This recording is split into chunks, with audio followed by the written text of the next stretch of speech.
Hi everybody, it's Az here from HeelvsBabyface. Now the Q2 figures are in for the World of Warcraft and, well, it doesn't spell particularly good news for Blizzard Entertainment.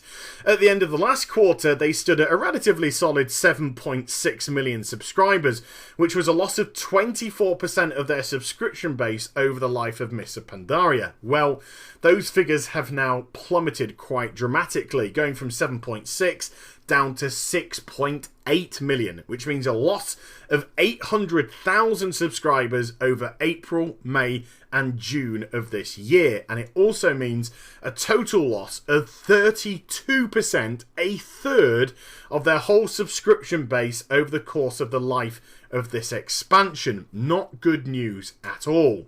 Blizzard once more are quite happy to point the losses mainly at the eastern side, but it's very difficult to actually get a true number of World of Warcraft subscribers because Blizzard simply aren't very transparent. You see, in America and Europe, we pay a monthly subscription fee. In the East, they pay by the hour.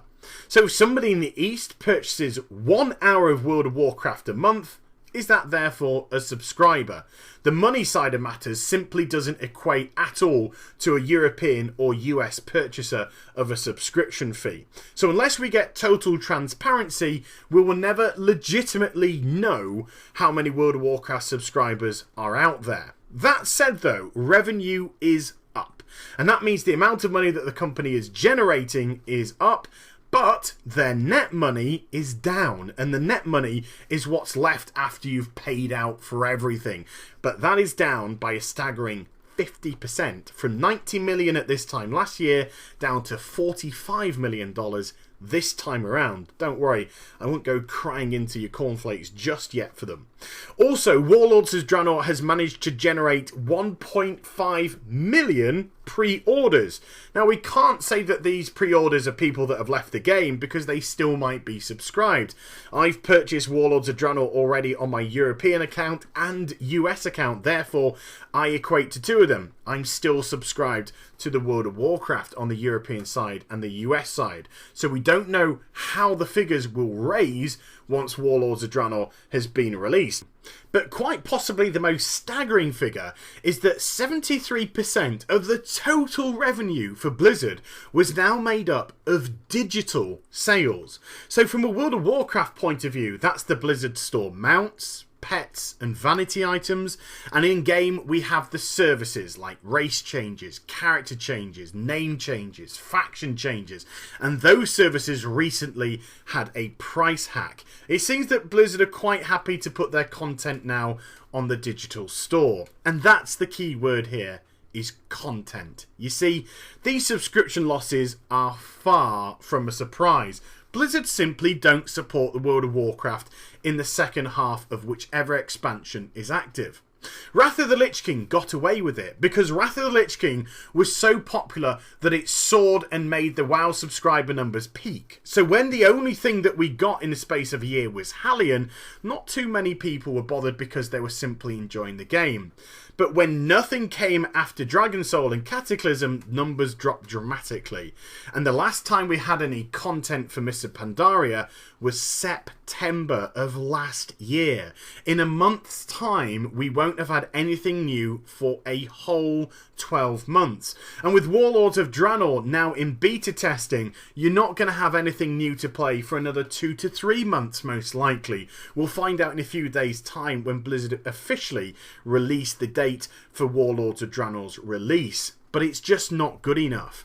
Blizzard seem to be quite happy not to support the World of Warcraft, and they're getting what they deserve. It's not me being nasty, it's just a simple fact. If you don't support a game, then why on earth should people pay for it? People have got a lot of choice nowadays. There's a lot of competition within the gaming industry for your dollar, and people will quite happily stop paying a World of Warcraft subscription fee and go and play something different. Square Enix is supporting Final Fantasy XIV exceptionally well, and then we have just other games, Steam games, and all this kind of jazz that are quite happy to take people's time and effort and money away from the World of Warcraft. And what's probably more alarming is that Blizzard, instead of putting content into the game for people to play, are now putting content as such in the game for people to pay.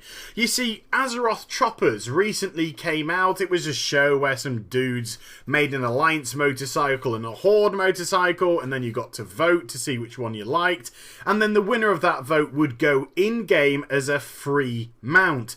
Well, the criteria for this free mount was recently released, and what you have to do to qualify for it is make sure that you're logged in to the World of Warcraft before the end of September. Now, not only does September the 30th just coincidentally happen to be the cutoff point for Blizzard's Q3 figures, it also means you must have an active subscription with which to get this, inverted commas, free mount. So if you're one of the 32% of people that have left the World of Warcraft over the life of Mr. Pandaria, you've got to shell out a month's subscription fee to get your free mount, as opposed to just logging into the game maybe when Warlords of Draenor comes out and you've actually got something to play and getting it then. It's shady business practice, but you can understand why Blizzard are doing it. They're trying to raise the subscription numbers at the end of Q3 and hopefully, therefore, go into Warlords of Draenor with some momentum and a positive vibe. Nothing is going to suck more than a new expansion coming out with your subscription numbers at an almost all-time low. That's right, World of Warcraft subscription numbers haven't been this low in any of the previous expansions. Not Burning Crusade, Wrath of the Lich King, or Cataclysm. In an actual fact, they haven't been this low now since 2006, when World of Warcraft was on a huge incline, not decline. But if you're not prepared to produce content for people, they're just simply too savvy nowadays. They have too much choice nowadays to pay you any money. And it frustrates even further when Blizzard themselves come out with terms like, we are committed to reduce the time between the last patch of an expansion and the release of a new expansion. And going into Warlords of Draenor, we're going to have the largest drought of content between those 2 points. Now, in a few short months' time, the World of Warcraft turns 10 years old, but in my eyes, it's just a little bit coincidental to try and blame subscription losses on an aging game. You see, the World of Warcraft does keep on reinventing itself with technology, and it still looks absolutely fantastic with a very niche look. Going into Warlords as well, we have the new character models, revamping the way that all your characters look. And Mr. Pandaria started with 10 million subscribers, still an absolutely colossal number. So to lose 32% of your subscription base within the lifespan of it so far, I don't think you can particularly blame on an aging game. I think you can blame it on the content that was produced in the game. And then there's Blizzard Entertainment themselves, who I believe suffer from something I like to call the boy who cried wolf syndrome. If you're not aware of the story, it's about a boy that used to look after the sheep for his village. Time and again, he would cry out to them saying that the sheep were being attacked by a vicious wolf, and they would come and run to his aid. And then he'd laugh at them when they turned up because there wasn't a wolf there. He'd made it all up. And then one day, when a wolf finally did turn up and attack the sheep, he cried out, and none of the villagers came, because they simply didn't believe him. And this is Blizzard Entertainment. They always intimate about content and feature changes coming into the World of Warcraft. And then when they don't deliver on it and people call them out, they say, well, we never said we promised anything, and get very pedantic. And then they say that they want to produce a World of Warcraft expansion every 12 to 18 months. And they don't. And then they say that they are committed to reducing the gap from the final patch of one expansion and the beginning of a brand new expansion. And they never do. And then at BlizzCon, when they announce the new expansions and the key features, suddenly a lot of them vanish. Dance Studio, Path of the Titans, and already in Warlords of Draenor, we've seen some of the key features of this expansion already dramatically altered. There comes a point, Blizz, when people just get sick of the bullshit. And your lack of transparency and your lack of genuine interaction with your community with some truth and some fact, just to be quite honest with you, gets people down. When I see the openness of people like David Georgeson at Sony Online Entertainment, I think that Blizzard could learn substantially from this. And then we had the recent debacle on Twitter where some of the devs were just simply out and out lying to the community as a way to try and cover their asses about content. And to be perfectly honest with you, that is as disrespectful as you can possibly get. At the end of the day, the World of Warcraft is a video game. But at the end of the day, we're Blizzard's customer. We pay them money. And they've got to give you some respect for that. So to lie to your community so blatantly and so stupidly really kind of shows a lack of respect for that community as a whole. And people simply tire of this type of treatment. And to be perfectly honest with you, they will pay their money to anyone else rather than accept it any longer. Now, in my eyes, Mists of Pandaria was a substandard World of Warcraft expansion by a considerable margin. I didn't think the content was up to much, and I don't think the quality of the expansion was up to the standards that I know Blizzard can produce. The Burning Crusade and Wrath of the Lich King were phenomenal. And even Cataclysm had some great ideas, it just lost its way. But there were still 10 million people going into Mists, ready to believe and ready to support Blizzard. So a lot now rests on Warlords of Draenor. It's coming in when World of Warcraft is pretty much at an all-time low. And also, we seem to be seeing a few problems with it too. Development processes seem to be getting delayed. Content seems to be getting pulled. Features which they had planned not quite happening as they wanted. The capital cities now nixed and removed to a PvP isle. There seems to be a little bit of something going wrong. But that doesn't stop the fact that Warlords of Draenor has some phenomenal ideas. And it doesn't matter if the delay in the processes happen if the expansion comes out at top notch. The zones are amazing. The questing is ridiculously good fun. The dungeons which they have produced, and you need to produce more of them, are amazing. And there is still so much of it that we haven't even seen for beta testing yet that should be ready for launch.